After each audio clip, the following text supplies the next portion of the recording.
Algunos de ustedes a lo mejor siguieron por ahí un poquito el sábado, que es lo que estuvimos compartiendo aquí, que fue mucho más teórico. Hablamos un poquito de una perspectiva más histórica quizás de los movimientos de reforma en plural, y después lo aterrizamos en una conversación ya más de, bueno, de la reforma hoy qué, ¿no? Porque a veces nos quedamos nada más en la historia y no el valorar la riqueza de qué tenemos hoy de la reforma y hacia dónde seguimos reformando, ¿no?, a la iglesia. Entonces vamos a comenzar con una oración esta noche, a ver si ahorita llegan algunos hermanos más, pero para que no se nos vaya el tiempo, porque si no luego acabamos más tarde de lo que esperábamos. Quiero pedirle a Rebe, ¿nos ayudas a hacer una oración para comenzar esta noche? Señor, te agradecemos que nos permitas estar esta noche en este lugar.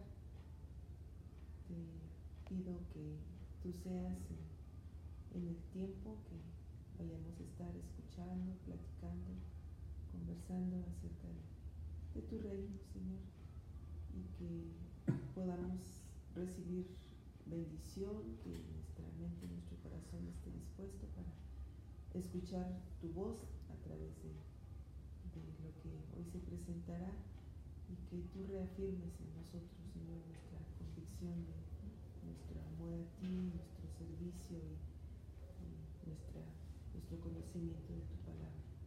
Gracias por tu amor, por tus cuidados, y estamos en tus manos para que tú bendigas esta reunión. Te lo pido, Señor, en el nombre de Cristo Jesús. Amén. Voy a abundar un poquito esta parte de la introducción que vimos el martes, para partir de ahí, la idea es que esto sea un diálogo, ¿no?, que conversemos. Quiero compartir con ustedes un video que vamos a ver en unos minutitos, pero a lo mejor antes de ver el video, la primera invitación o premisa de esta semana es, a veces lo que sucede a través o a lo largo de todo hecho histórico que se celebra es que se idealiza o se hace muy romántico, ¿no? La reforma, ¿no? Qué bonita la reforma. Pero los peligros del idealizar o del romantizar hechos que celebramos o que conmemoramos es que a veces no tenemos fundamentos muy sólidos de eso que conmemoramos. Celebramos, por ejemplo, un ejemplo que yo les ponía, ¿no?, toda esta parte romántica de Lutero clavando sus tesis en la catedral, ¿no?, y hasta dónde pudiera haber sido una parte del cómo Melanchthon lo lanza para que se idealice esta parte del reformador alemán, pero premisas muy interesantes históricas que pudieran en realidad demostrar que tal vez eso nunca sucedió, pero eso no debe de movernos de la riqueza de la reforma. Y otra vez, es a propósito, ¿no? O sea, que Lutero haya clavado, ¿no?, las tesis, eso es irrelevante en realidad a la trascendencia y la esencia de los hechos históricos en su fundamento, ¿no? Una de las razones que se explican del por qué quizás nunca lo hizo fue porque se manejó más como una correspondencia privada y porque estaban escritas en latín. Entonces, si él las hubiera clavado en la puerta de la catedral, pues nadie lo hubiera comprendido, porque solamente el clero, solamente parte muy, muy, muy pequeña de la sociedad aprendía y comprendía el latín. Y esa es una de las riquezas a celebrar hoy, no esta parte a lo mejor que se hace muy romántica, sino, por ejemplo, ¿no?, que el día de hoy en todas las tradiciones cristianas la liturgia es en el idioma del lugar, la escritura está en nuestro propio idioma también, y todos tenemos acceso a un ejemplar de ella o a muchos. Pero valorar, por ejemplo, esos elementos con los que hoy contamos después de 500 años y que costaron mucho en su época, ¿no? Que costaron mucho, no solamente la parte de la impresión, lo cual en su momento, cuando vino el pastor Iván, ¿verdad?, abundaba en esa parte de cómo era visto como hasta como una herejía, ¿no? ¿Cómo vamos a imprimir la escritura que se copia, ¿no?, a mano, y que tiene su proceso devocional y espiritual de oración cada copista mientras copia cada ejemplar? Y por eso esta exaltación de que permanecía solamente el único tomo o el único ejemplar dentro del templo, ¿no? Por eso incluso en tiempos de Wesley es mal visto porque saca la escritura, saca la predicación, saca todo aquello que se consideraba sagrado por estar solamente dentro del templo y que fuera llevado a todo lugar en donde aquel que necesitara escuchar pudiera hacerlo, ¿no? Es una de las razones por las cuales el mismo Wesley es criticado. Pero al mismo tiempo, otra de las necesidades o realidades que siempre surgen en ese no idealizar es la pregunta sobre qué ha significado esa reforma en su riqueza y cómo seguir reformando, ¿no? ¿Qué es aquello que es necesario que hoy pueda dar giros sanos al mover y al caminar la dinámica del mover del Espíritu con la Iglesia para esa anunciación del mensaje que es el mismo, ¿no? El peligro, quizás a lo mejor, no mencioné esta parte, pero algunos de los peligros en los que hoy caemos es que en esta búsqueda de buscar cómo seguir reformando o entre comillas innovando, a veces se pudiera caer no tanto en riqueza reformadora de sustancia, sino en entretenimiento, ¿no? Y hasta dónde, ¿verdad? Buscar tener esa línea de separación en que no es por entretener como nuestra sociedad hoy está a veces muy acostumbrada, ¿no? Toda la parte social, cultural, entretenimiento que invierte millones, ¿no? Y nosotros como iglesia, y ya lo había mencionado yo alguna vez, pues no tenemos para entretener así, ¿no? Entonces, más que nada esa fue parte de la introducción que vimos, lo trabajamos como movimientos de reforma, no como una reforma en singular, y estos movimientos de reforma como movimientos de reforma nacionalistas, es decir, con su trasfondo político, económico y político en toda su esencia, que respaldaba que pudiera llevarse a cabo dicha reforma en las naciones principales, ¿no? Alemania, Suiza, Inglaterra, ¿no? Por resumir. Y que no, en realidad, no hubiera podido haber dicha reforma nacionalista sin el respaldo y un interés político más allá de lo espiritual, ¿no? Y eso hay que comprenderlo también. Hay que comprenderlo desde su dimensión histórica para comprenderlo también en sus intereses políticos y económicos hoy, en aquello que puede disfrazarse de reforma entre nosotros, ¿no? ¿Cuál es la motivación? ¿Cuál es el interés que nos lleva, ¿no? a una u otra acción o propuesta entre nosotros para que la iglesia pueda verdaderamente refrescarse, nutrirse, animarse en esta experiencia y conocimiento en profundidad del discernir hacia dónde Dios nos llama? Entonces, no sé si quisiéramos rápidamente con una o dos palabras, una o dos oraciones, compartir hacia dónde, cuál es la riqueza que yo veo en la reforma, cuál es la riqueza que yo veo específicamente, por ejemplo, en la iglesia de la que yo formo parte, ¿no? Y yo les mencionaba también en toda esa remembranza histórica, algo que a mí me enorgullece mucho del metodismo es que es una de las poquísimas tradiciones que surgen después de los movimientos de reforma que no tiene sangre en sus manos, ¿no? Que no mató a nadie. Y eso es algo que los luteranos no pueden decir como tal en su esencia, que los reformados o calvinistas no pueden decir porque también quemaban a la gente, y que los anglicanos tampoco pueden decir porque también persiguieron y mataron en su momento en nombre de Dios, ¿no?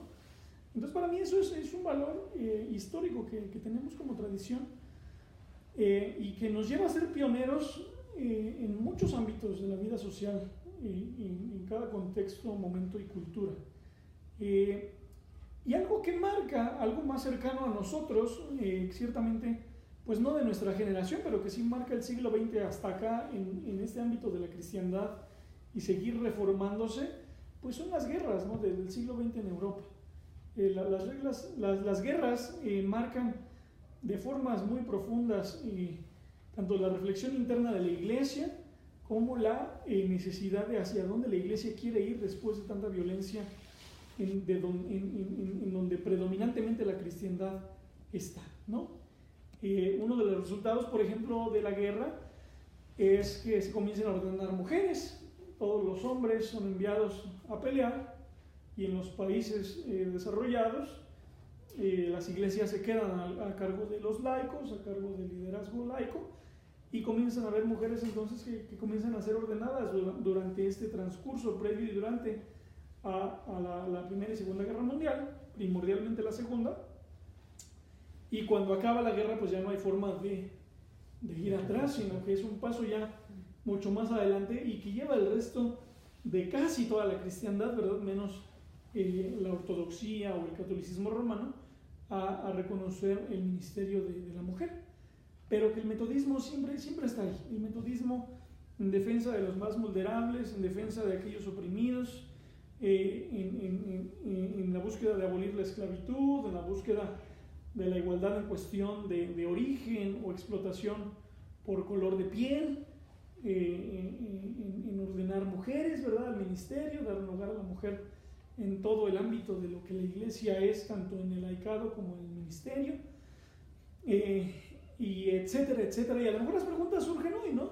¿Hacia dónde el metodismo quizás tiene que voltear a ver desde esa membranza y referencia histórica de poder estar por aquellos y con aquellos que quizás son o pudieran ser los más vulnerables hoy, o aquellas minorías o a veces mayorías, ¿verdad?, no escuchadas en el ámbito no nada más religioso, sino en el ámbito de una justicia social. Y recordando esta premisa, Wesley dice: no puede haber santidad personal sin santidad social. Y por eso nuestra tradición siempre va muy de cerca en todos esos ámbitos de búsqueda de servicio, de trabajo, de entrega, y bastante progresista el pensamiento, por lo menos de la tradición metodista. Pero no sé si ustedes quieran reaccionar en esta parte introductoria antes de ir al video que vamos a ver, y después del video volver a reaccionar o comentar al respecto. ¿Por qué la riqueza, ¿no?, de ser metodistas? ¿De qué estamos orgullosos de la herencia de los movimientos de reforma, ¿no? En una forma breve. Sí, hermana. Bueno, a mí lo que me llamó mucho la atención y lo que me hizo reflexionar fue la vida de la mamá de Wesley, de Carlos Wesley, en que cuando yo leí la historia de ellos, a mí me impactó mucho que la mamá le daba un tiempo a cada uno de sus hijos, y eran muchos hijos, no eran 2 ni 3, ¿no? Pero que ella tuvo la dedicación de darle tiempo de calidad a sus hijos. Y el por qué ellos los apodaron los metodistas, porque les decían los metodistas porque ellos eran muy ordenados, hacían todo con mucho cuidado, porque la mamá así les enseñó. Entonces ellos reflejaron esa dedicación de su madre hacia su comunidad. A mí son de las cosas que siempre me han impactado de la familia Wesley. Cuando yo tuve la oportunidad de leer la vida de ellos, yo decía, pero ¿cómo se dio tiempo de dedicarle tanto a sus hijos, y que todos fueron personas de éxito, ¿no? Entonces son de las cosas que... Y el sobrenombre que les pusieron a ellos, a Carlos y a Juan, que les pusieron los metodistas, y fue un sobrenombre por lo que ellos eran muy ordenados, muy metódicos para todo lo que hacían, que desafortunadamente en nuestras congregaciones se nos ha olvidado, ¿no? Pero eso es lo único que yo puedo decir. Esa herencia que abarca de una forma integral todos los ámbitos de la vida humana, ¿no? No nada más el orden del cómo vivimos. Nos recordemos, acompañado de ese apodo de metodistas estaba también el apodo de los santos, ¿no? El club de los santos, los que se creen muy santitos, ¿no? Sí. Y no era porque ellos lo presumieran a los 4 vientos, sino era que ellos se comprometían, ¿verdad?, a vivir en sociedad bajo compromisos muy estrictos, que no son muy locos desde un panorama histórico ni tampoco desde un panorama bíblico.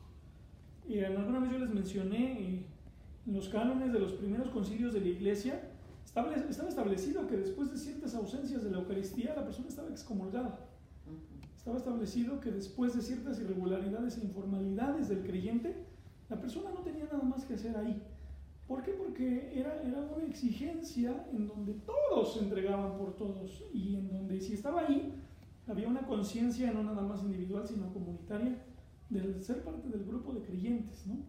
Pues eso sí, perdón que me interrumpa, pastor, pero eso sigue siendo la Iglesia Católica. A la gente le excomulgan. Si la gente le encuentran en adulterio, si le encuentran robando, actualmente en la Iglesia Católica hay mucha gente excomulgada. Hay procesos, ¿verdad? Por cuestiones de orden moral, por cuestiones de orden la forma de vida, etc.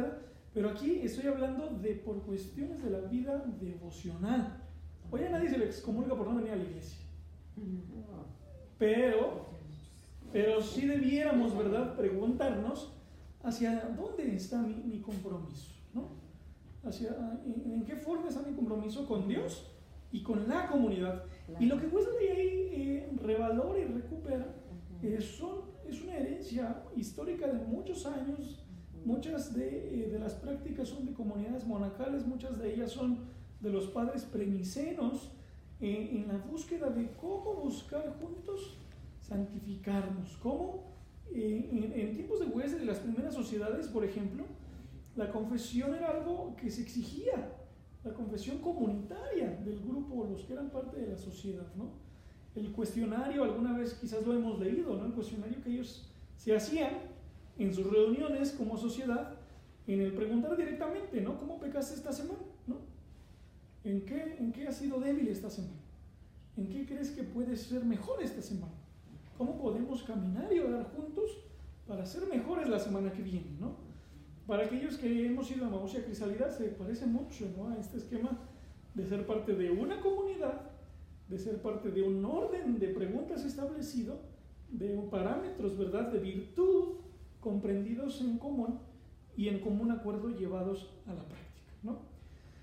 Pero, otra vez, ¿verdad?, el reto es cómo pasamos de la teoría a la práctica, a la vivencia, ¿no?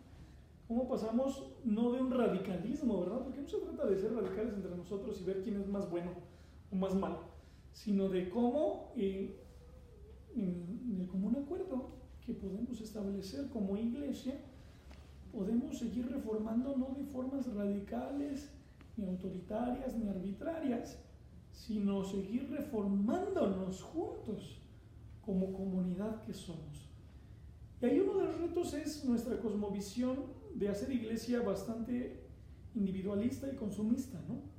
O sea, la forma en la que venimos a hacer iglesia en nuestros días no se diferencia del consumismo social y económico que vivimos allá afuera.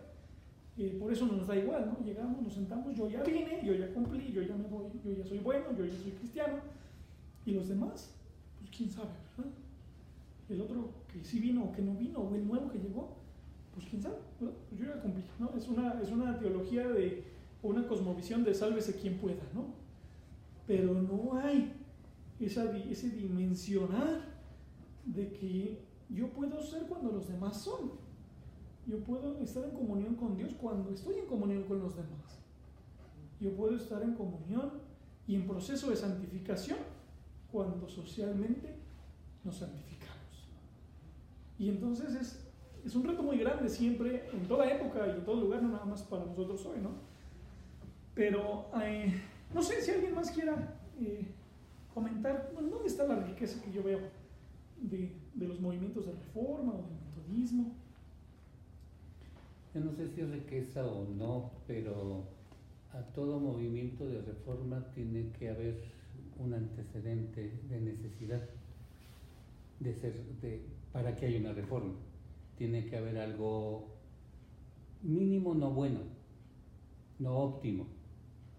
Y yo creo que el punto es, coincidentemente platicaba con Carlos, mi hijo, y llegaba, en parte platicábamos de la reforma, pero tiene que haber una necesidad. Y yo creo que todo movimiento de reforma conlleva dos situaciones: una necesidad propia, personal, que a final de cuentas Wesley lo tenía, pensando en el metodismo, y que eso, en la inherente bendición de Dios al renovar la vida de Wesley, le da una santidad social inmediata, que es donde... Una conciencia. Conciencia social, ¿no? tengo el amor de Dios, me quedo aquí. No, fue tengo el amor de Dios, me urge darlo, ¿no? Me urge darlo. Yo creo que una de las grandes herencias que yo estaría orgulloso de la Iglesia Metodista es, en sus inicios, esa de verdad santidad social, que yo creo que a veces hasta sobrepasó el mismo metodismo, y que fue en muchos sentidos la transformación pacífica de Inglaterra, ¿no? Por ejemplo. Por eso sigue habiendo corona en Inglaterra. Exactamente, por el metodismo. Y los libros de historia no hablan mucho del metodismo en ese sentido, pero Francia, Alemania, todas revoluciones violentas, y de repente Inglaterra fluye. Aguanta. Y yo siento que es uno de los grandes procesos que deberíamos, por un lado, sentirnos orgullosos, pero también pensar, reflexionar la pérdida de todo ese sentido espiritual, que a final de cuentas yo creo que era un sentido espiritual, pero un real sentido de amor-entrega, ¿no? Que a final de cuentas, eso no le cuadra mucho a mi hijo, pero eso me decía, pues es que es entonces como Jesús, ¿no? Que amó para entregarse, para darse. Sí, le decía yo, la esencia del cristianismo tiene que ser el amor-entrega. Si no, surge algo deformado. No puedes percibir y recibir el amor de Dios si no hay otros nuestros, ¿no? Otros nosotros.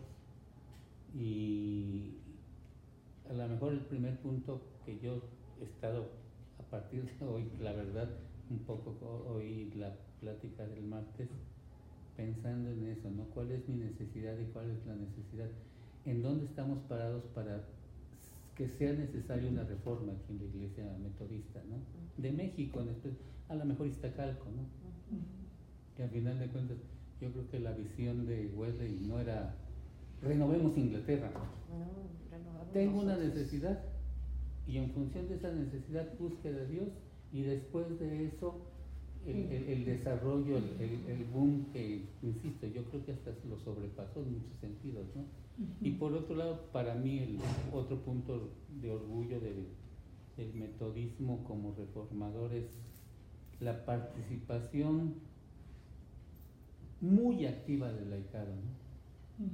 En cierto sentido, la desaparición de dos entes, uno acá arriba en santidad y otro acá en pobreza y perdición, y fue la misma necesidad, ¿no? A lo mejor si al principio le preguntan a abuela y oye, ¿crees que los laicos, hay que ordenar laicos? Yo creo que en su origen hubiera dicho como crees, ¿no? Pero la misma necesidad hizo que nos olvidáramos un poco de lo que en mi perspectiva todavía existe, prevalece, ¿no?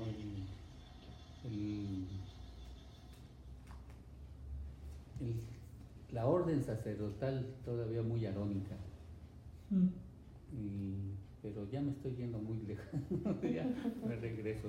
Me siento, yo sí, alguna vez en conflicto de permanecer en la Iglesia Metodista, en Gante, oí al pastor Alejandro Ruiz, por alguna circunstancia fuimos, y literalmente diciendo yo, pertenecer a la Iglesia, ¿para qué? El pastor Alejandro dijo, características de un metodista. Y dije, no, pues sí, modo, sí, metodista, ¿no? Cristiano metodista, yo sé, eso choca eso, ¿no? Pero es metodista, ¿no? Entonces sí, y creo que estamos perdiendo muchas cosas que a lo mejor sería necesario un tiempo también para reflexionar. Eran los perdones, se me fue la bula papal de peque ahora y pague ahora y peque después, las indulgencias, necesidades que era necesario tener una reforma. Ahora, ¿cuál es nuestro sentido de cómo vemos a nuestra iglesia para que realmente, digamos, es necesaria una reforma, ¿no?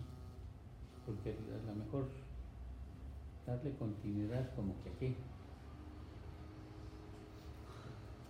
Es interesante esa parte de necesidad detrás de, pero es algo cierto. Conversando con el arzobispo ortodoxo del Líbano, parte de la iglesia en Siria actualmente, ¿no? Una iglesia que la comunión la están celebrando a veces en las ruinas de los templos, ¿no? Y él decía, ¿no? Una iglesia perseguida siempre se va a unir. Una iglesia que no es perseguida tiene cualquier excusa para dividirse. Y este término, ¿verdad?, puede escandalizarnos mucho, pero también puede ser abordado de muchas formas. No tiene por qué ser así como que imaginarnos algo tan violento, ¿no? Pero hasta dónde siempre el mover del espíritu, en ese discernir, nos debe llevar a ver en qué formas necesitamos o podemos ser más iglesia para entonces vivir, no tiene que ser una persecución violenta, lo repito, pero sí vivir momentos de incomodidad que nos lleven a un fin, a un carisma, ¿no? Una pregunta que hace, hay un autor que a mí me mueve mucho, que se llama Jean Vanier, que es canadiense, y él funda unas comunidades que se llaman l'Arche, que en español quiere decir el arca.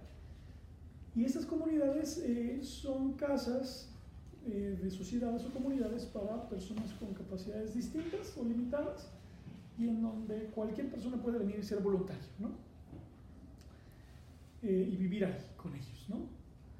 Y es extremadamente conmovedor esta parte de cómo este autor, en su experiencia en este tipo de comunidades, insiste, ¿no? Cada iglesia local tiene que comprender cuál es su carisma y por qué está ahí. Si no hay una comprensión en ese, podemos no así ir para todos lados, ¿no? ¿Cómo debemos reformarnos, no?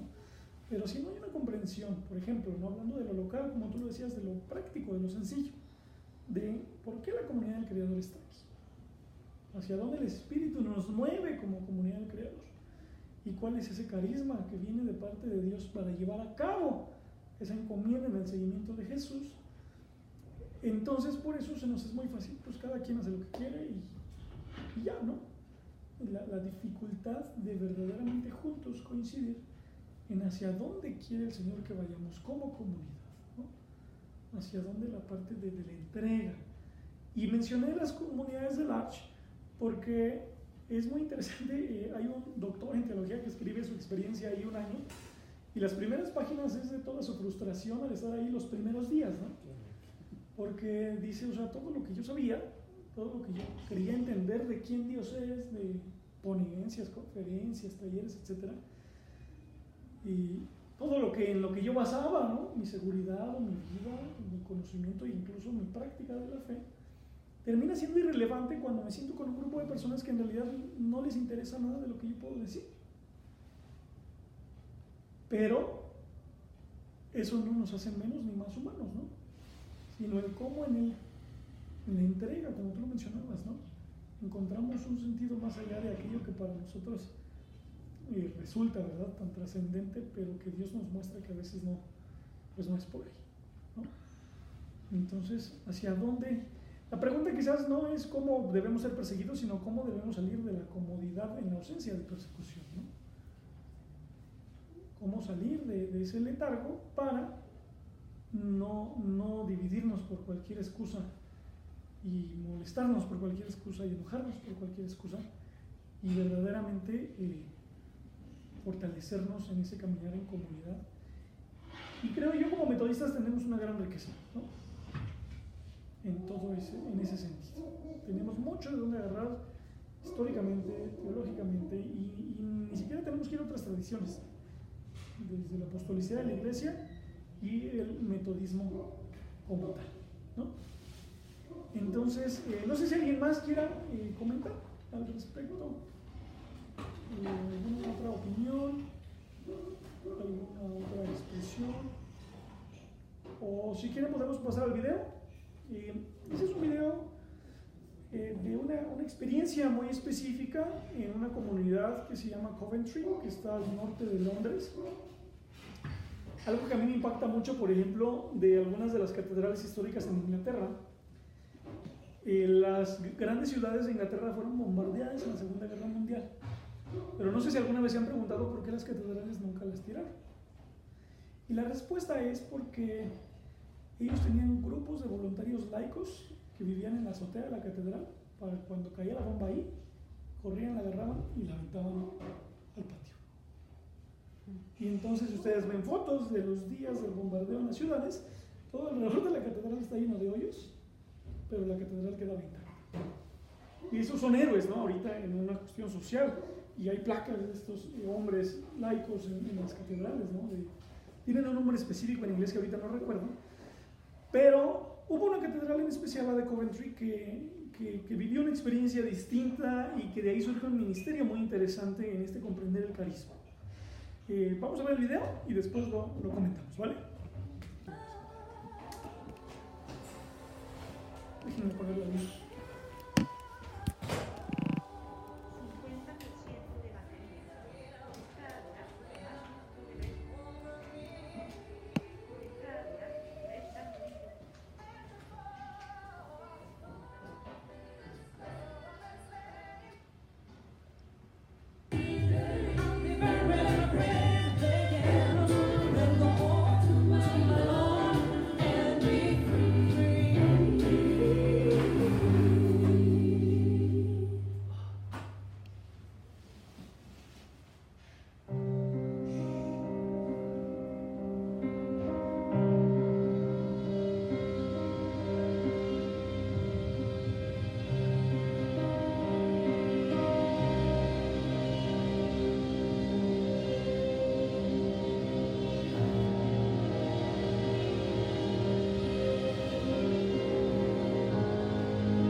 La noche del 14 de noviembre de 1940 fue una noche de bombardeo durante la Segunda Guerra Mundial.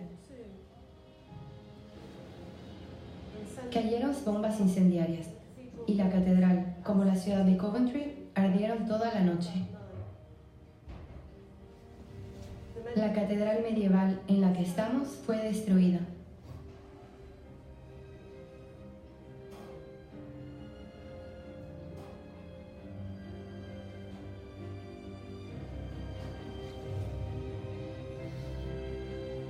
La ciudad de Coventry está situada en la región de Midlands, al oeste de Inglaterra, cerca de Birmingham. Al principio de la Segunda Guerra Mundial, era uno de los centros industriales más importantes del país, con varias fábricas de armamento, y por esto el régimen nazi decidió, en la guerra psicológica que llevaba a cabo contra Inglaterra, realizar una serie de ataques aéreos. La incursión aérea del 14 de noviembre de 1940 destruyó la mayor parte del centro de la ciudad, incluyendo la histórica Catedral de San Miguel, causando muchas víctimas.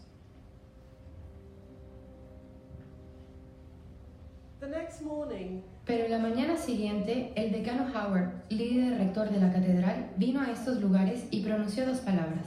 Dijo, Padre, perdona. Reconoció que todos necesitamos el perdón de Dios, todos nosotros, tanto la víctima como el victimario. No dijo, Padre, perdónalos. No dijo, Padre, perdona a los alemanes que nos han bombardeado. Dijo, Padre, perdónanos a todos nosotros. Y este fue un mensaje crucial. Y fue el inicio de nuestro trabajo por la paz y reconciliación aquí, en este lugar.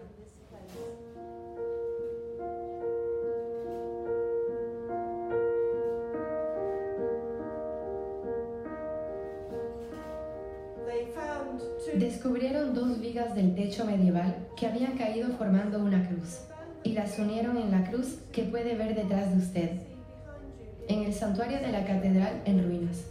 Lo colocaron sobre el altar hecho de escombros. También encontraron 3 clavos del techo medieval y los ataron para formar una cruz de clavos.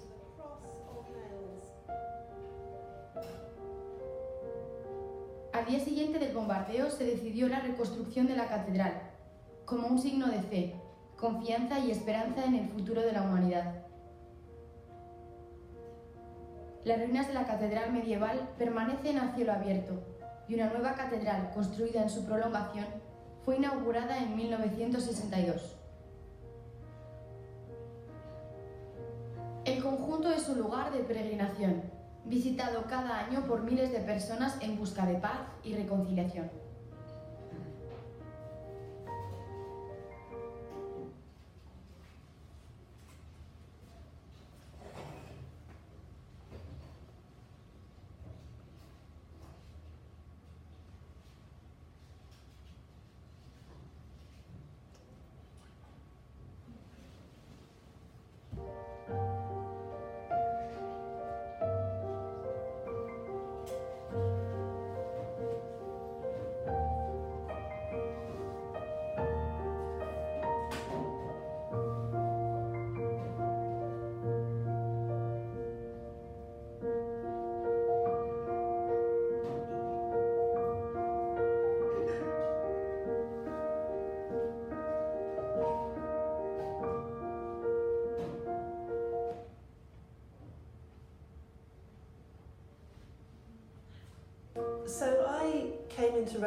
Entré al Ministerio de la Reconciliación de la misma manera que muchas personas que son reconciliadores o tratan de serlo, lo hacen sea viviéndolo o viviendo en un lugar de conflicto. Sarah Hill es sacerdote en la Iglesia Anglicana. Ella es canóniga para la reconciliación, un ministerio especial relacionado con la Catedral de Coventry. Ella es sacerdote como más de 5.000 mujeres actualmente en la Iglesia de Inglaterra. Esta iglesia ha optado por la ordenación de mujeres sacerdotes y obispos. La Iglesia de Inglaterra forma parte de la Comunión Anglicana. Nativa de Sudáfrica, sus padres se comprometieron en la lucha contra el apartheid. Se asentaron en Irlanda del Norte en 1971, en lo más recio del conflicto entre republicanos y unionistas. Fue en ese ambiente que creció, antes de pasar a estudiar medicina en Inglaterra y convertirse en psiquiatra. Cuando trabajaba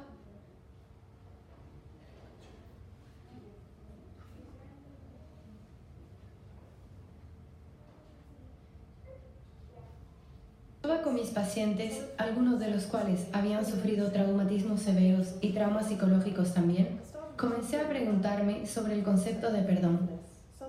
Algunas personas parecían ir mejor cuando perdonaban a su agresor o perdonaban al criminal, mientras que otros no iban mejor, así hubieran perdonado.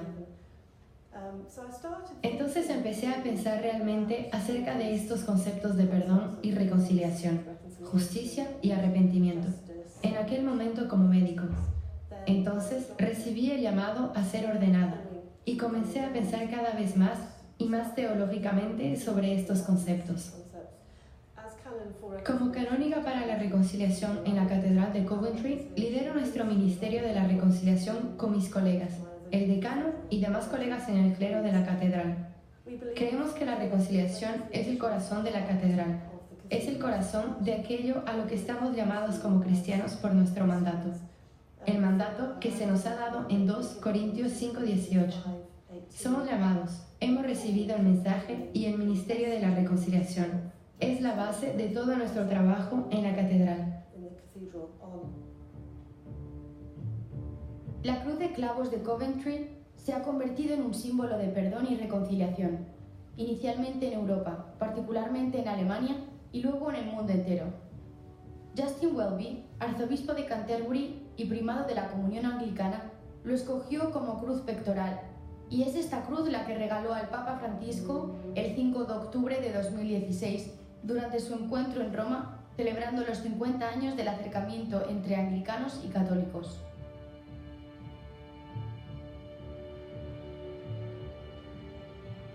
La comunidad de la Cruz de Clavos, The Community of the Cross of Nails, fundada en 1974, reúne a todos los que comparten este compromiso con la reconciliación y la paz, con 200 asociados ahora en 35 países. La comunidad de la Cruz de Clavos tiene 3 prioridades: el pasado, el presente y el futuro. Así curamos las heridas de la historia en el pasado. En el presente, aprendemos a vivir con las diferencias y celebrar la diversidad. Y para el futuro, estamos tratando de construir una cultura de paz. La Casa de San Miguel es nuestro centro mundial para la reconciliación. A este edificio traemos a personas que necesitan ayuda para reconciliarse, personas en conflicto de todo tipo de lugares, de la iglesia y el mundo, entre cristianos, entre los cristianos y otras confesiones, y también entre no creyentes. Nuestro objetivo aquí es crear un espacio seguro, un espacio, y así lo llamamos, un espacio donde la esperanza florece, porque la reconciliación está basada en la esperanza del fin de un conflicto, la esperanza de una mejor relación con la humanidad que nos rodea.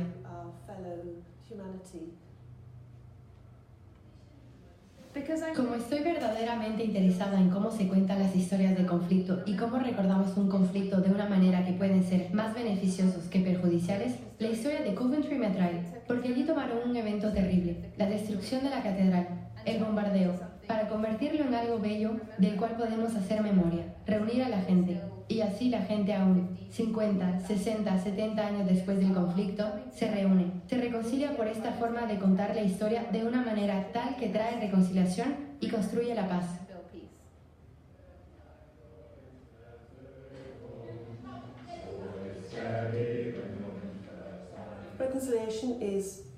La reconciliación es un largo camino, es difícil y es arriesgado. No es sentarse y ser amable con el otro. Es un viaje en el que no nos embarcamos a la ligera, pero tenemos que estar comprometidos, porque si no lo hacemos, ¿qué pasará? El mundo no es un buen lugar, ¿no? Así que tenemos que trabajar, y trabajar hacia la reconciliación.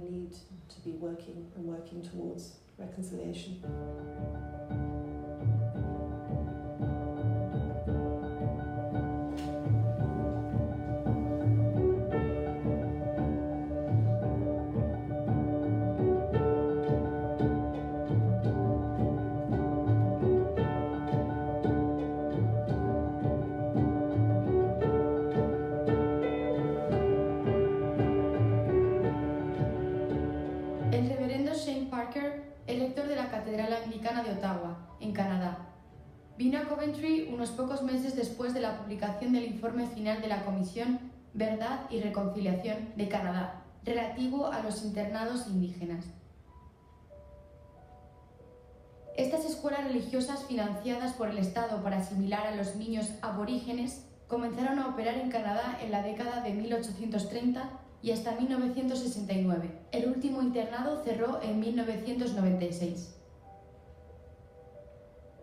150.000 menores originarios de las primeras naciones, pero también de los inuit y mestizos, fueron internados allí, a menudo sin el consentimiento de las familias, con muchos casos de muertes prematuras y abusos físicos, emocionales y sexuales.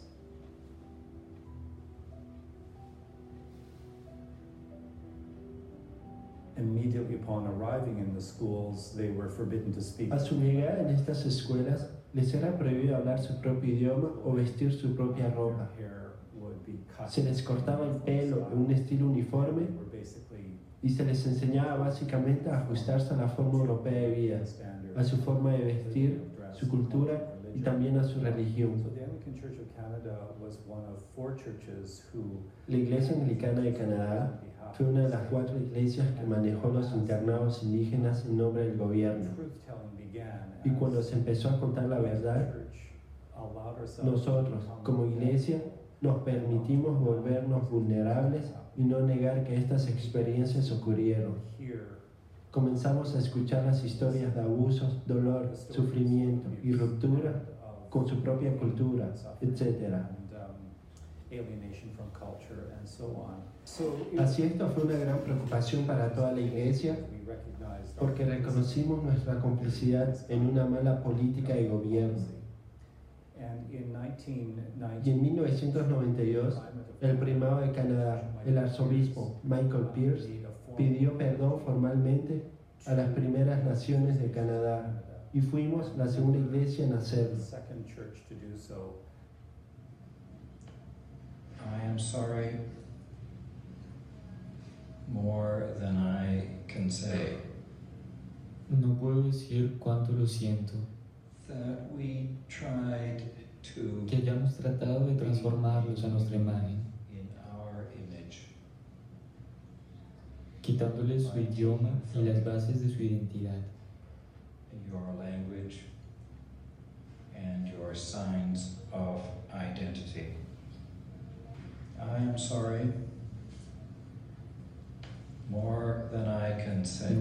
decir hasta qué punto lo lamento. that we were part of a system There are people who are Hay skeptical personas que son escépticas con la Comisión de la Verdad y Reconciliación, que piensan que los internados indígenas no hicieron todo mal o actuando erróneamente. Estamos todos en diferentes etapas de este caminar. We're at all at different stages on this journey. I think what's important Creo que lo que es importante es entender que la reconciliación es un proceso y es también un resultado. Y yo diría que estamos realmente en un camino. and I would say that we are very much Y una parte importante de ese proceso es aceptar que hay lugares donde no hay reconciliación, comprender las diferencias, ser capaces de estar juntos, aunque expresemos diferentes puntos de vista porque es nuestra realidad. express different points of view. Cuando la Comisión de la Verdad y Reconciliación publicó su informe final, hubo un súbito sobresalto en la conciencia de los canadienses por conocer a los pueblos indígenas. Y eso es una buena cosa. Los canadienses en su mayor parte estaban indignados y avergonzados por el pasado de estos internados indígenas. Ya no hay nada oculto, y creo que hay una mayor conciencia de todo esto, que creo es algo apreciado por los pueblos indígenas de Canadá. Ya no se encuentran más explicando su verdad frente a personas que no quieren escuchar nada. Hay un sentimiento de que la historia ha sido contada. Esto es indiscutible. Es cierto que es una historia triste, los internados, pero para nosotros, los sobrevivientes, el hecho de hablar nos hace bien.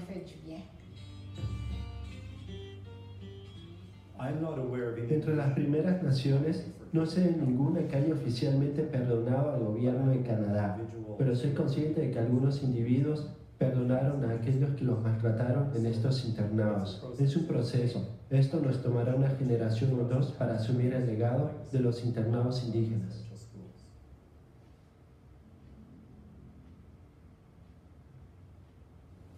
Yo creo que la reconciliación no es solo una prioridad, la reconciliación es el Evangelio.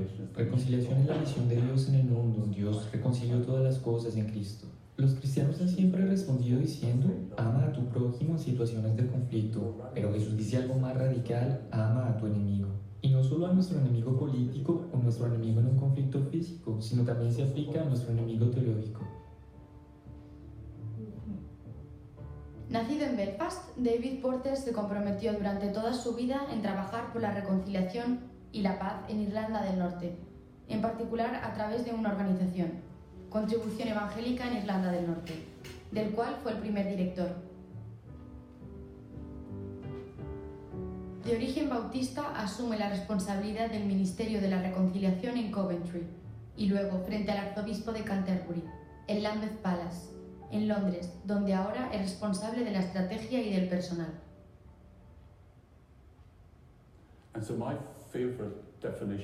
Mi definición favorita de reconciliación es la de Stanley Owers, quien dijo que la reconciliación ocurre cuando mi enemigo me cuenta mi historia de tal manera que yo puedo decir, sí, esa es mi historia. Así pues, este es el Evangelio. No es solo una prioridad o la prioridad del arzobispo Justin Welby, es la prioridad, la misión de la Iglesia. He pasado la mayor parte de mi vida trabajando en este tema en el campo político.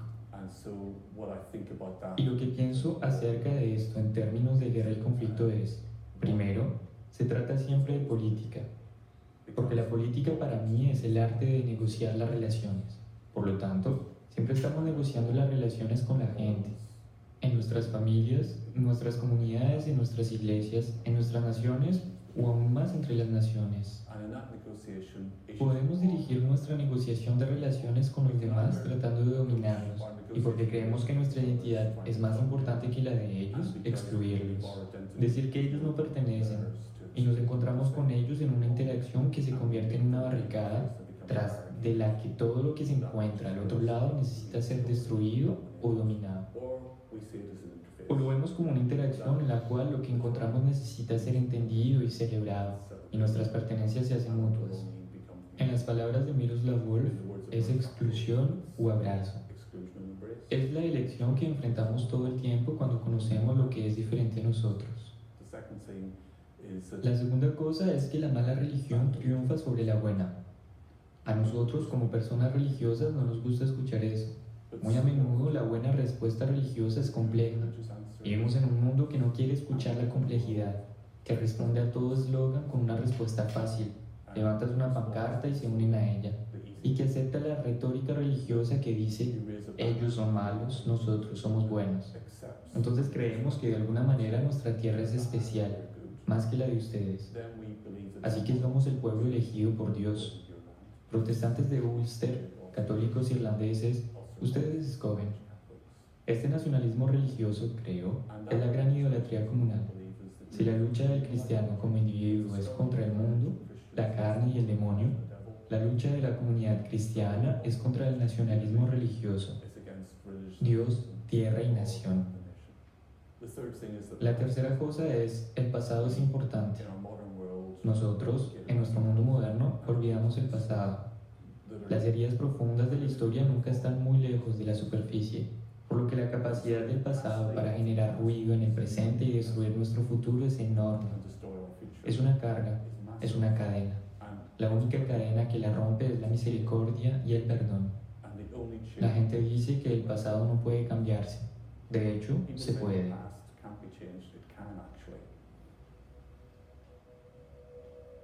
Beirut, as I remember it from 25 years ago, was a city that was full of warfare. En 1987, Terry Waite estaba en misión en el Líbano como enviado especial del arzobispo de Canterbury para liberar a unos rehenes cuando él mismo fue capturado en Beirut. Pasará casi 5 años en cautiverio, la mayor parte de ellos en aislamiento total, con las manos y los pies encadenados a la pared. En 2012 decidió regresar al Líbano, al lugar en el que fue capturado, en un proceso de reconciliación con sus secuestradores.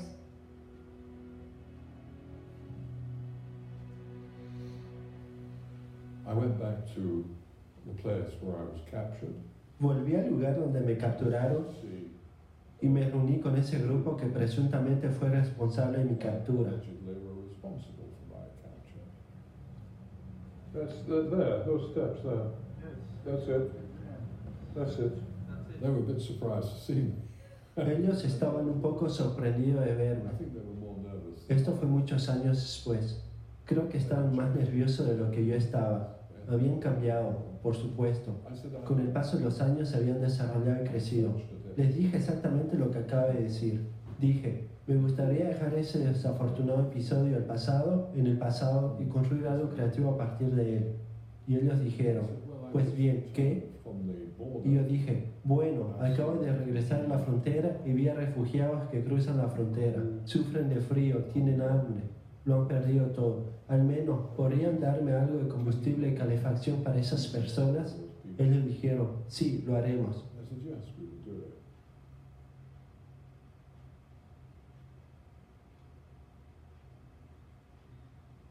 I'm not a believer that Ahora bien, no creo que ese simple gesto vaya a desencadenar cambios políticos. No lo creo en absoluto. it may have helped some people. Puede haber ayudado a algunas personas, tal vez un número limitado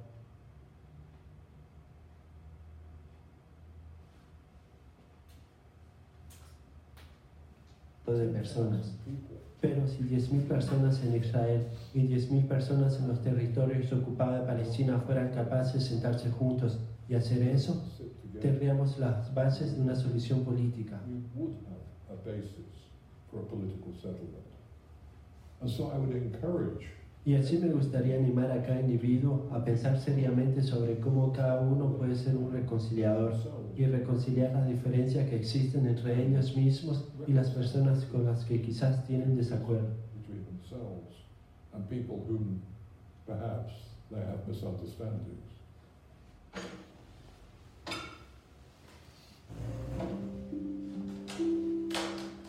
Hace 10 años, Patrick Blythe, escultor americano-irlandés, tuvo una experiencia interior decisiva en las ruinas de la Catedral de Coventry que inspiró una de sus obras. So the name of the piece is Reconciliation. Así el nombre de la pieza es reconciliación. Se trata de dos figuras que se unen después de un periodo de distanciamiento, y para mí eso simboliza lo que tiene que ver con la reconciliación, y el simbolismo es personal. Mi hija y yo estábamos distanciados desde hace bastante tiempo y hemos tenido un gran reencuentro también. Así que en cierto modo puedo ver cómo la figura blanca que representa a mi hija y la oscura como representándome parece más vieja, no es tan hermosa. Creo que hay un toque muy personal aquí, pero también tiene connotaciones más amplias.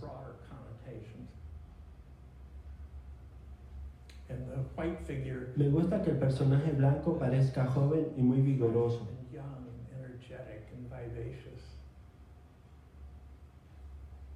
Creo que los contrastes son muy importantes y que por lo general es algo con lo que te enfrentas al ocuparte de la reconciliación, contraste de opiniones o posiciones frente a problemas. Me gusta el hecho de que dé inicio a conversaciones cuando la gente viene a mi estudio y la ve. A menudo comparte su historia personal de reconciliación y algunas de las historias que he oído han sido tan cautivadoras, tan notables que de alguna manera odio ver esta obra dejar mi estudio, porque es un gran iniciador de conversaciones. Pero recuerdo a una señora mayor mirarla. Ella estaba en sus 80 y al mirar el trabajo ella habló de su relación con su hija. Y como no habían hablado de hace 30 años, y cuando se fue al taller ella dijo, voy a llamar a mi hija. Creo que todo el mundo tiene una historia de reconciliación.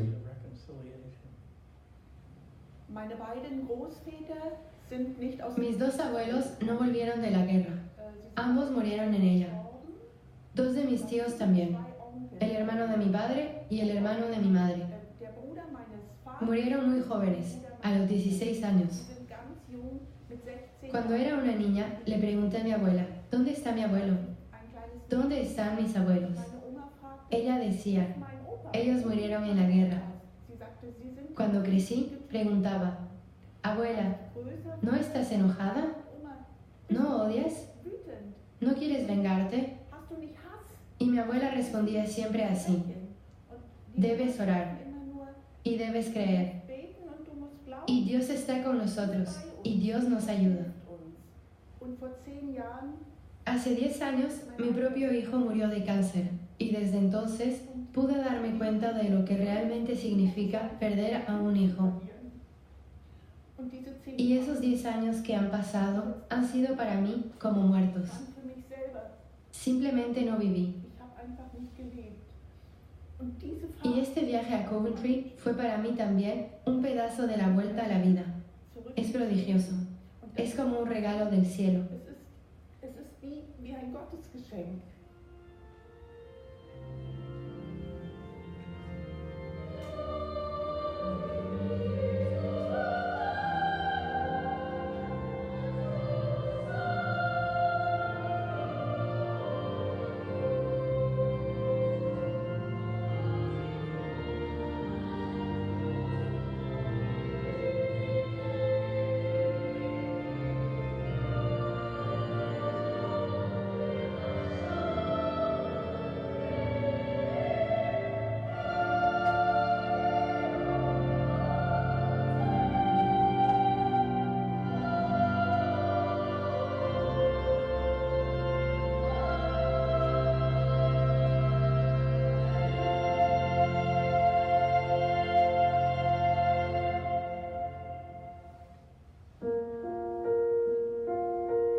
El rector Richard Howard escribió las palabras Padre, perdona en la pared detrás de la cruz formada a partir de las vigas que se encontraron en los escombros de la catedral.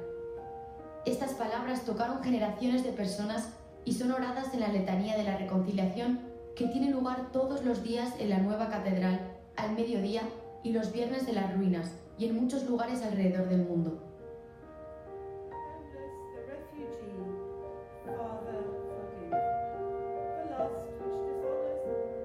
Esta letanía de reconciliación, establecida a partir de los 7 pecados capitales, se abre con estas palabras de la carta a los romanos. Todos pecaron y están privados de la gloria de Dios. Es una confesión universal e intemporal de fracasos de la humanidad, pero esos pecados y debilidades se ven a la luz del amor de Dios que perdona.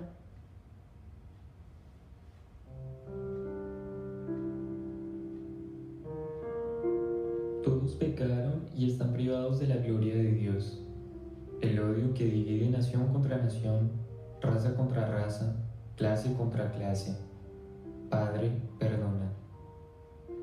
Los deseos codiciosos de personas y naciones de poseer lo que no es suyo, Padre, perdona. La avaricia que explota el trabajo de las manos humanas y devastan la tierra, Padre, perdona. Nuestra envidia del bienestar y de la felicidad ajena, Padre, perdona. Nuestra indiferencia ante la situación de los presos, los indigentes, los refugiados, Padre, perdona. La lujuria que deshonra los cuerpos de hombres, mujeres y niños, Padre, perdona. El orgullo que nos lleva a confiar en nosotros mismos y no en Dios, Padre, perdona. Sean más bien buenos entre ustedes, entrañables. Perdónense mutuamente como los perdonó Dios en Cristo. De la segunda letra de San Pablo a los Corintios.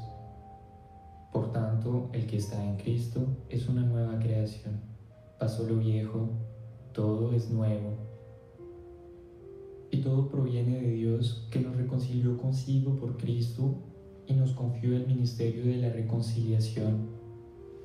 Porque en Cristo estaba Dios, reconciliando al mundo consigo, no tomando en cuenta las transgresiones de los hombres, sino poniendo en nosotros la palabra de la reconciliación.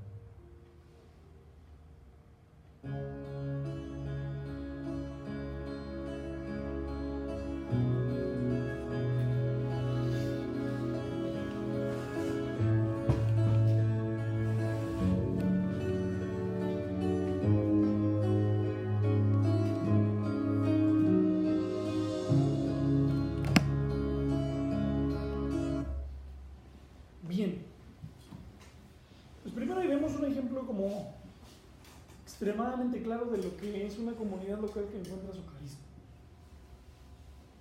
El visitar Coventry es hablar, escuchar, oler, comer, caminar, reconciliación, ¿no? Y surgen muchas preguntas, ¿no?, entre nosotros, aparte de cuál es el carisma de nuestra comunidad. Pero no sé, si ustedes quisieran reaccionar, comentar sobre, no sé, qué pensamientos, ¿verdad?, les trajo. No sé si habían ya escuchado ustedes de Coventry,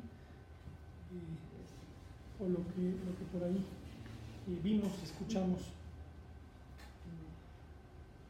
Sí, hermano. Pues por eso se hizo lo de la Reforma Protestante, en donde se protestó sobre todas estas cosas, que no necesitamos ir nosotros a determinado lugar para en realidad tener esa comunión con el Señor. Por eso se hizo lo de la Reforma Protestante, y por eso también, porque hay mucha gente, bueno, que hasta en la actualidad, ¿no? Yo, la mayoría de mi familia, si no van a la villa a rendirse en el Tepeyac, pues no hicieron bien las cosas. Y así hay muchos grupos, por decir, en el Vaticano, que he tenido la oportunidad de estar en el Vaticano y en muchos países, pues en todos los lugares que uno llega, tienen ciertas imágenes que adoran. A mí lo que me llama la atención es que esta persona que dice que hizo esa escultura, ¿verdad?, de la reconciliación, podemos ir a los museos y a todos lados. Yo en Roma, en una de las ocasiones que he ido 5 veces, me llamó mucho la atención ver muchas esculturas, la Biblia a través de esculturas en mármol y muchas cosas, ¿no? Pero ver que mucha gente va a adorarlas, cuando el único que es digno de adoración es el Señor Jesús. No necesitamos esas cosas. Para mí eso es ciertamente todo fanatismo entre nosotros, todo fanatismo y fundamentalismo no es bueno. Claro. Pero si somos invitados a vivir procesos por medio de los cuales, ¿verdad?, asumimos y llevamos a cabo, en donde los medios que hay, los símbolos que hay, nos llevan a un fin, que es esa vivencia y esa búsqueda en Dios de lo que Él nos ofrece. Precisamente el ver este documental es ¿qué nos dice sobre el Evangelio? ¿Qué nos dice sobre el ministerio de la reconciliación que es dado a la iglesia? ¿Qué nos dice sobre el carisma que cada comunidad debe comprender, discernir y llevar a cabo? Y el cómo, ¿verdad? Entonces, nos volvemos también agentes de cambio, portadores, embajadores del Evangelio, como lo dice la Escritura, al grado de que ya no nada más impactas tu comunidad. Ustedes vieron ahí que mucha gente, ¿verdad?, de todo el mundo va ahí, no porque crea que al ir ahí va a obtener algo, sino por el ministerio, la experiencia que ellos han adquirido de impacto en muchos lugares del mundo, en esos ministerios que Dios da. Y aquí critica de forma muy interesante la misión, ¿verdad? Porque se nos enseña que la misión es como ese ir y traer, ¿verdad? Pero ¿por qué no dimensionarlo de tal forma en donde que simplemente por ser iglesia la gente venga, ¿no? Simplemente por cumplir las funciones y el llamado que Dios nos hace, la gente desde el otro lado del mundo venga a ver en dónde está esa comunidad que tiene un ministerio sobre reconciliación, ¿no? En dónde está la comunidad del Creador que tiene un carisma discernido, ¿verdad?, entendido y comprendido, y que llevan a cabo como iglesia. Y ese es el reto, ¿no? Y no nada más en lo local, ¿no? ¿Cuál es el llamado al metodismo mexicano, ¿no? Quizás hoy para el cristianismo en México, si lo ampliamos más, ¿no? No sé si alguien más, hermanos, quieran reaccionar o comentar qué les llamó la atención, qué reflexión tuvieron, porque es muy amplio y recibimos, creo, mucha información, tanto histórica como de un lugar, como de testimonios, ¿no? Impactantes, que también atañen al pueblo mexicano hoy, ¿no? Sobre hablar sobre reconciliación y perdón en medio de tanta violencia. Pareciera que en México no hay heridas, pero sí las hay, y son muchas, ¿no? Muy profundas. Hay una gran división. Digo, ahorita celebro que políticamente está esta estrategia de la pacificación, ¿no? El perdón. Y no lo alcanzamos a dimensionar porque exigimos justicia, ¿no?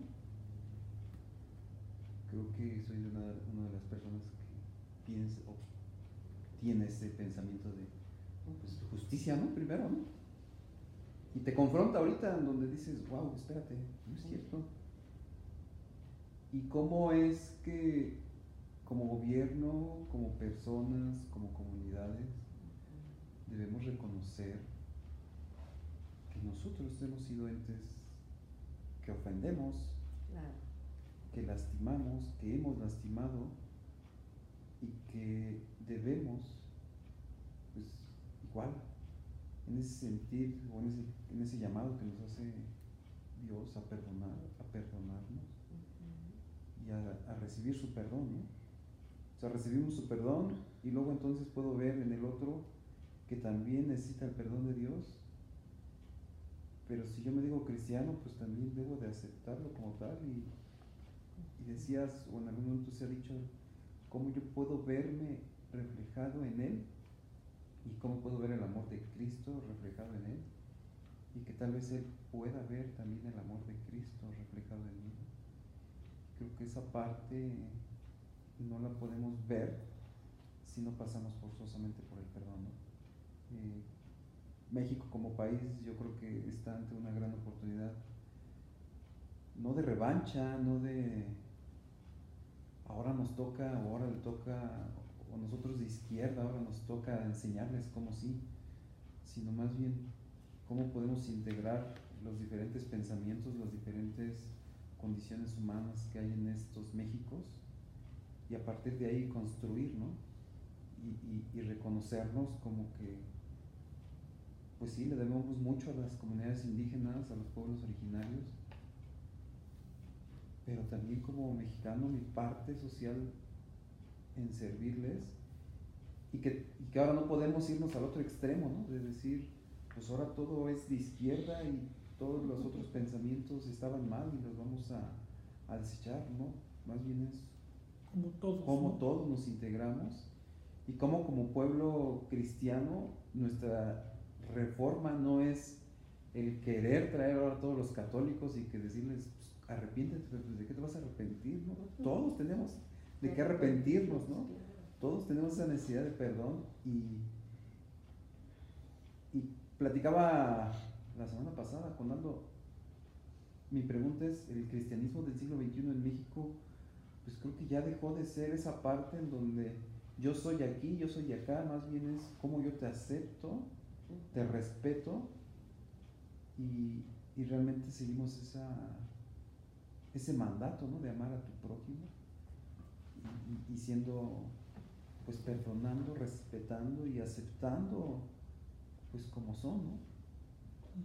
Porque no me corresponde a mí cambiarlos, no podría. La definición de reconciliación que menciona David, ¿no? Ahí en el video.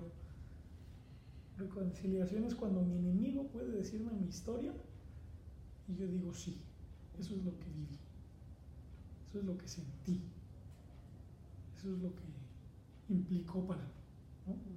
Pero para llegar a ese punto, la escucha, ¿no?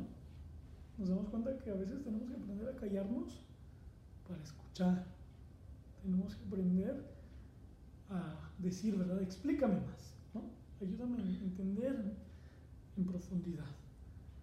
Y no nada más, ¿verdad? A veces nos la vivimos creemos que la predicación es nomás hablar y hablar y hablar y hablar y hablar, y terminan siendo palabras vacías nuestras, no porque la palabra sea vacía, no porque la palabra no tenga impacto, porque la palabra siempre queda, pero caemos en una especie de antropocentrismo, y como lo decía también ahí, ¿verdad? Esa gran idolatría desde la iglesia de una retórica falsa, ¿no? De un discurso de aquí estamos los buenos y allá detrás del otro lado de la barra están los malos, ¿no? Y eso es completamente ajeno al Evangelio. No sé si alguien más quiera intervenir para ir cerrando este segundo día, que habla más, ya no tanto de la historia lejos, sino a lo mejor de, ¿no? Pues la historia cerca, pero también reflexiones que creo que nos quedan para mañana para generar algunas propuestas, ¿no? ¿Hacia dónde tenemos que reformarnos y hacia dónde nos comprometemos? A lo mejor mañana podemos llenarlo nada más de muchas ideas entre nosotros para hacia dónde quiere Dios que vayamos, ¿no? No sé si alguien más de los que no han hablado quieran compartir, o fueron muchas ideas que escuchamos.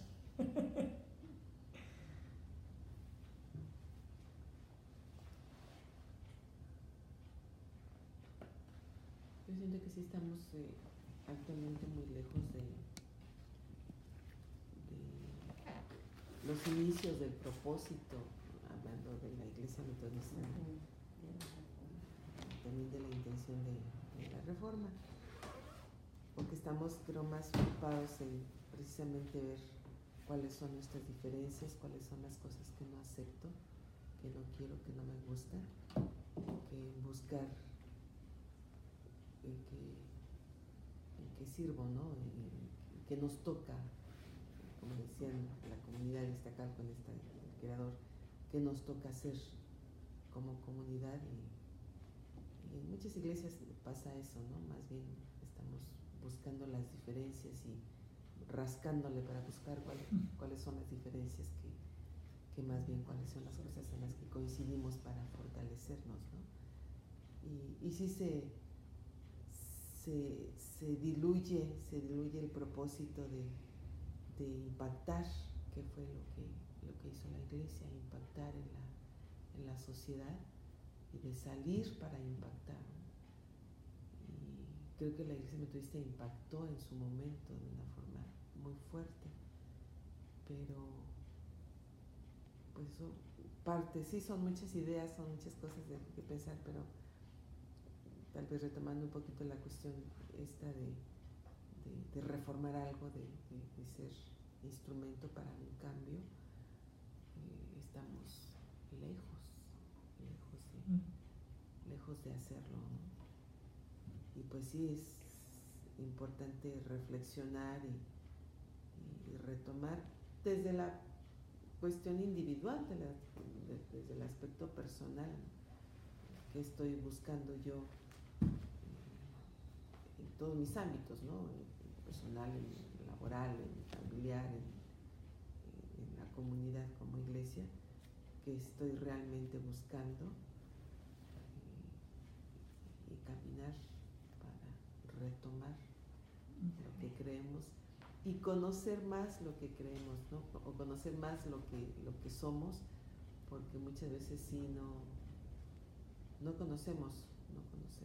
Y yo creo que hay muchas cosas que yo no reflexiono, no he reflexionado ni he tomado la información para saber en dónde estoy parada, ¿no? Se diluye después de estar muchísimos años, toda la vida en la iglesia metodista, como que ya se vuelve una inercia, ¿no? Y no... Más rutinario. Más rutinario, y no reflexionar en, ¿qué aportó, qué puedo aportar yo, qué puedo, como metodista en este caso, qué puedo aportar de lo que he escuchado, de todo lo que he vivido, de todo lo que he sido parte, de qué me ha servido para poder seguir aportando e impactar, ¿no? Como persona en donde me muevo. Entonces sí, se diluye bastante y se pierde, y siempre es bueno recordar y retomar y hacerse propósito de volver a escudriñar y volver a buscar esos inicios, esas bases, y comparar, ¿no? Comparar qué soy, qué fue y qué soy, qué estoy siendo, ¿no? El pasado, el presente y el futuro, ¿no? Entonces, sí, algo así, pensé. ¿Alguien más que quiera reaccionar al video? Ya te deja como que un montón de cosas, ¿no? Yo ahorita pensaba perdonar o ser perdonado. Que tengo que ser primero, ¿no? Terrible, ¿no? Terrible. Yo creo que la vida, cada uno de nosotros nos ha golpeado un montón. Entonces, hay que perdonar. ¿Cuánto he golpeado yo, no? ¿Cuánto he sido yo alemán? ¿Cuánto he bombardeado? ¿Cuánto he lastimado, no? Y entonces, yo a lo mejor el principio es ser perdonado yo para poder que yo pueda ser perdonado, ¿no? Y no me deja así. ¿No? Pero por eso la oración de la letanía es sí. Padre, perdona. Perdona. ¿Tú sabes más? Sí. ¿Cómo? ¿Y quién primero y quién después? ¿O cómo todos juntos? Pero y no tanto nosotros. Tremendo una posición de vida, ¿no? Padre, perdona. Porque regularmente, Padre, perdónalos. Perdóname. O perdóname. Primero perdona. Y Padre, perdona, ¿no? Sí. Un montón de cosas que habría que de verdad hacerlo como parte de la vida misma, ¿no? Padre, perdona. Porque ahí no hay juicio. Simple y sencillamente hay caridad. Hay caridad, ¿no? La muerte injusta, Padre, perdona. No juzgo, simplemente la misericordia de Dios, ¿no? Está. Chale. Es mi conclusión. Si no hay nadie más, quizás nos llevamos muchas preguntas, ¿no? Más preguntas que respuestas. Pero está bien, porque de las preguntas surge el ejercicio práctico de la fe. No podemos llevar a la práctica la fe sin preguntas. Y son buenas. Y quizás para añadir, ¿no? Porque como que terminamos todos así de, híjole, ¿no? Creo que no hacemos nada, ¿no? Hay iglesias y comunidades muy sanas en todos lados. En todo el mundo. La diferencia es que nunca salen en la tele, ¿no? Siempre sale en la tele la iglesia imperfecta, ¿no? Siempre viene a nosotros. Pero hay riqueza siempre en toda comunidad, hay carismas en toda comunidad. El reto no es que estén ahí regados, ¿verdad? Sino cómo juntamos nuestras canicas para... No es lo mismo, ¿verdad? El niño que llega con una canica al que llega con 10, ¿verdad? Y cómo verdaderamente toda esa riqueza que hay la enriquecemos en conjunto para ese bien común, ¿no? Para ese servicio y entrega. Y a lo mejor esa es la pregunta para mañana. Mañana sería padre traer muchas propuestas en todas sus formas, ¿no? Cómo reconciliar a los individuos de nuestra comunidad, ¿no? Cómo reconciliar a aquellas familias de nuestra comunidad. Cómo llevar a cabo actividades, trabajos entre nosotros que involucren a toda la comunidad. Cómo ir hacia aquellos, ¿verdad?, que podemos ir y estar con ellos, ¿no? Y creo que esa es la riqueza de la Reforma, ¿no? Algo que yo siempre insisto desde una perspectiva teológica es que los movimientos, un error en el que nos caemos desde el lado no católico es que creemos que la Reforma solamente la celebramos. Y pastoralmente yo creo que la Reforma sí se celebra, pero también se conmemora y también se lamenta. En muchas formas. Y a cada día que somos llamados a seguir reformando la iglesia, debemos de pensar en esas dimensiones, en cómo celebramos esos alcances, en cómo podemos en algún momento lamentar, ¿verdad?, nuestra situación actual, y cómo conmemorar también, ¿verdad?, juntos como comunidad el seguimiento que buscamos tener de Jesús. ¿Cómo encontrar ese carisma entre nosotros?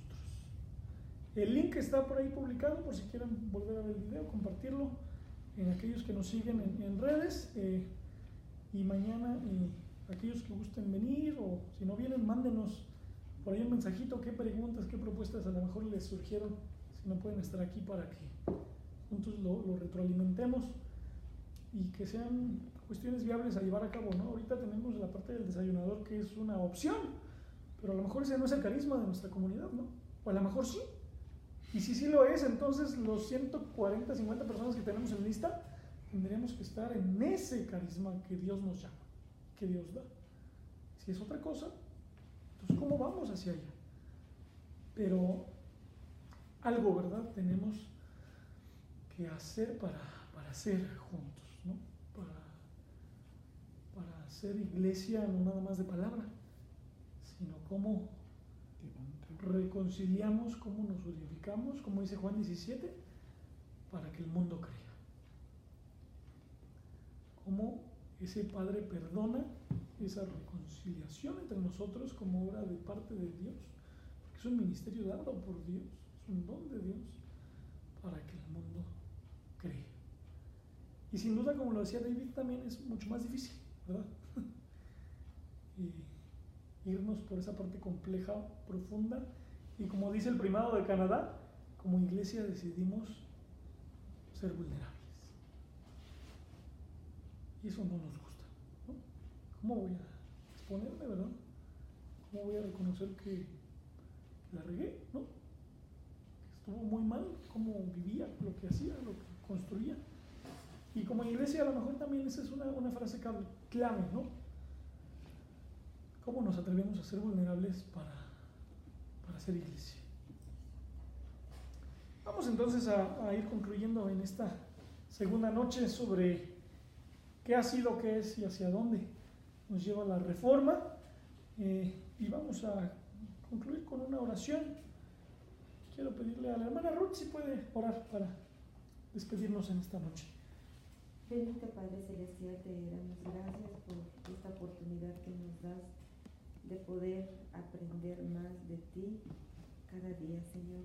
Yo te doy gracias por la vida del pastor, te pido que tú, Señor, te sigas manifestando en su vida, que tú, Señor, seas como has sido con él, Señor. Gracias porque tú siempre tienes un propósito que nosotros no vemos. Te damos toda la honra y toda la gloria solamente a ti, Señor, y te pedimos, Señor, que tú redargullas nuestros corazones, que tú nos hagas sensibles a lo que tú quieres que hagamos cada uno de nosotros en este lugar, porque aquí es donde tú nos has puesto, Señor. Tú, Señor, derrama de tu Espíritu Santo en nosotros y con nosotros, para que podamos ser esa luz que tú nos llamas a ser. Nos ponemos en tus manos y te damos gracias porque sabemos, Señor, que tú siempre tienes un propósito para cada uno de los que te buscan, porque toda la honra y toda la gloria siempre la daremos a ti. Bendito seas, ahora y siempre, Señor. Amén. Amén. Amén. Muchas gracias, hermanos. Estamos despedidos entonces y si gustan mañana nos vemos.